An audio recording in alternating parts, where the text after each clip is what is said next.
விருதுநகர் மாவட்டம் காரியம்பட்டி அருகே கல்விமடையில் 30க்கும் மேற்பட்டோருக்கு வாந்தி மயக்கம் ஏற்பட்டிருக்கிறது. இதனை அண்மை செய்தியாக பார்த்து வருகிறோம்.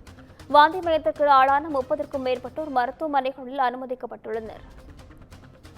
நேற்று முன்தினம் நடந்த குடமுழுக்கில் அருந்திய குடிநீர் காரணம் என தகவல் வெளியாகியிருக்கிறது. தொடர்பான காட்சிகளை பார்த்து வருகிறோம். இது குறித்தான முழுமையான விவரங்களுடன் செய்தியாளர் செந்தில்குமார் இணைப்பில் இருக்கிறார். வணக்கம் செந்தில்குமார், விவரங்கள் என்ன பதிவு செய்யுங்க.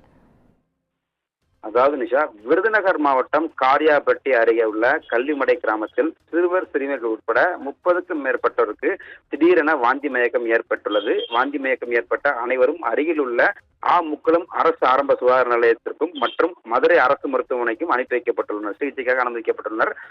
இந்த வாந்தி மயக்கம் இதனால் ஏற்படும். குறிப்பாக நேற்று முன்தினம் அருகில் உள்ள அதே கிராமத்தில் ஒரு குடமுழுக்கு திருவிழா என்பது நடைபெற்றுள்ளது.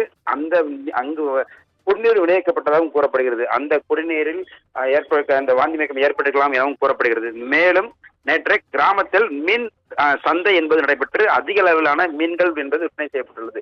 இதன் காரணமாகவும் வாந்தி மயக்கம் ஏற்பட்டு உடல் உபாதை ஏற்பட்டிருக்கலாம் எனவும் சுகாதாரத்துறை சார்பாக தெரிவிக்கப்படுகிறது. தற்போது அந்த கிராமத்தில் சுகாதாரத்துறை முழுவதுமாக தங்கள் கட்டுப்பாட்டுக்கு எடுத்து மருத்துவ முகாம்கள் நடைபெற்று வருகிறது. அதிக அளவில் பாதிக்கப்பட்டவர்கள் மதுரை மற்றும் மானாமதுரை அரசு மருத்துவமனைக்கு தீவிர சிகிச்சைக்காக அனுமதிக்கப்பட்டுள்ளனர்.